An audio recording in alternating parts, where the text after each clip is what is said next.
I'm Tim Brandon. Welcome to Capital Views.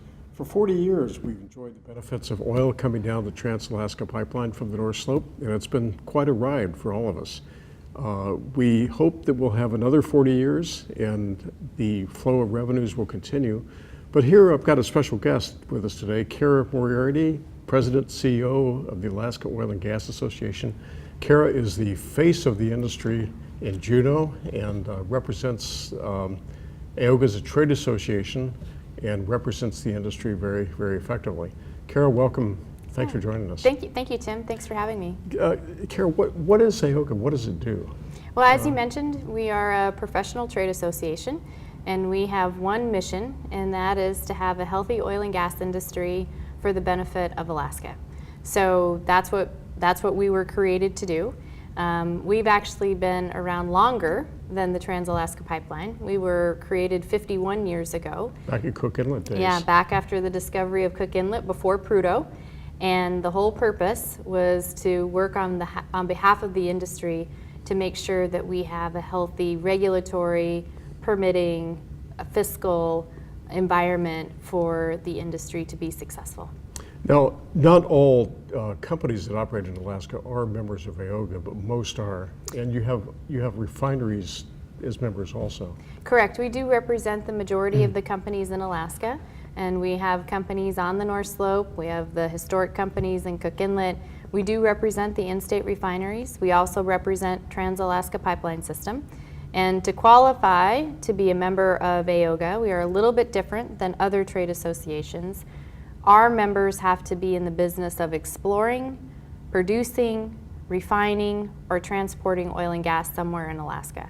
And so we do not represent the support industry contractors. That is a major component of the industry, but they are represented by a different trade association with the Alaska Support Industry Alliance. So we're partners, but we are different. And what a trade association does is it allows the different companies to work together on common issues. Right. We provide a forum. We're not unlike the Association of School Boards, where all the school boards get together and talk, or the Alaska Municipal League, where they have an opportunity, or the AFL-CIO, where all the unions come together to have a common voice. That's what AOGA does. So we have various committees, and then we work on issues that would impact the entire industry. So we do not get involved in issues that would put a company at a competitive advantage or disadvantage over the other. Maybe think Regulatory Commission of Alaska issues, for example, rate cases. We don't get involved in that. But if it's related to federal regulatory policy, taxation policy, Alaska Oil and Gas Conservation Commission regulations, local regulations, state and federal policy. That's what we're involved in. And some of these issues are highly technical also. Very technical. Our committees are made up of the brightest and smartest in the companies. It's actually one of the coolest part of my jobs, is because I get to work around with people who are incredibly intelligent and know their industry very well. Whether it's the wildlife group, which is representative of all of the biologists and people who monitor wildlife, in how we can make sure that we're interacting with them properly without causing them harm, whether it's monitoring polar bear dens or mitigation measures of that nature, to the very highly technical tax attorneys and tax consultants that help us review policy and propose legislation. So it's a wide variety of professionals that we get to interact with to come up with common industry positions. So when you testify in Juneau, you're working with the benefit of the wisdom of a whole group of people behind Correct. you. And when I testify on, and some people think a 3/4 vote is hard, my bylaws state I have to have a 5/6 majority, so a super majority on all issues except tax. And if it's a tax issue, I have to have 100% consensus. So whenever I testify on issues, every single company has looked at the slides or has looked at the testimony and said, yes, we can say that we would support that slide. So it can be an arduous process sometimes internally, but it then makes for a better product, and it really is then, this is the industry view, not necessarily one company or another. And another function of a trade association is when a government agency wants to reach out and deal with the whole industry, they can work with you? They do, and that has happened very frequently. For example, a few years ago, the Alaska Oil and Gas Conservation Commission was updating its regulations on safety valves. And so we had a work group, and they came to us and said, the technology has changed for safety valves. We want to make sure we're monitoring properly.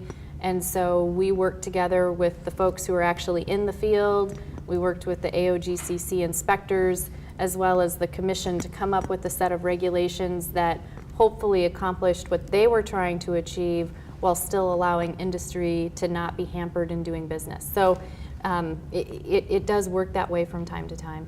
Well, Kara, everybody's interested in, everybody's concerned about the decrease and the decline of production on the North Slope. How do we keep this thing going? I mean, we would all like to have another 40 years of TAPS.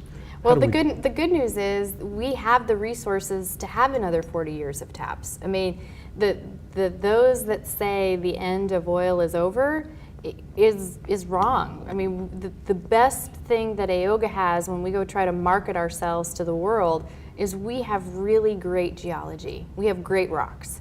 In fact, if all told, federal resources onshore, offshore, our heavy oil resources that we don't have a commercial viable technology that exists yet to get that to market, what we know on state land, especially with some of these new discoveries, we have over a third of the entire nation's reserves right here in Alaska.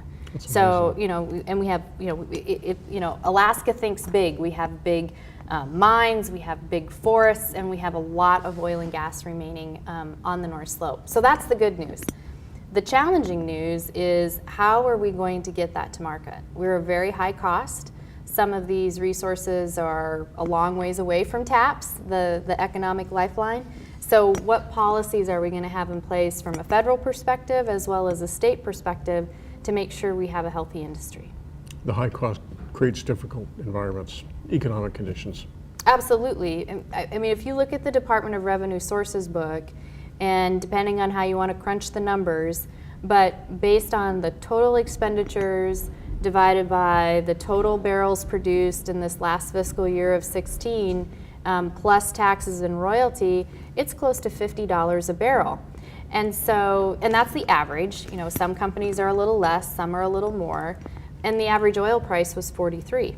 So we have to find ways to incentivize investment and behavior, and we think the current system's been doing that. And so now how do we maintain that to provide a stable environment? Because all the forecasts show we may be in this oil price period for longer, this lower for longer.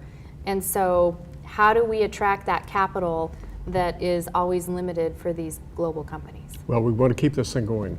We want 40 more years. Yeah, absolutely. I came to Alaska 20 plus years ago as a school teacher on the North Slope. And I have 3 kids who are born right here in Alaska, and I can't imagine them living anywhere else. And so, how do we make sure we have not only a viable oil and gas industry, but how do we have a viable economy?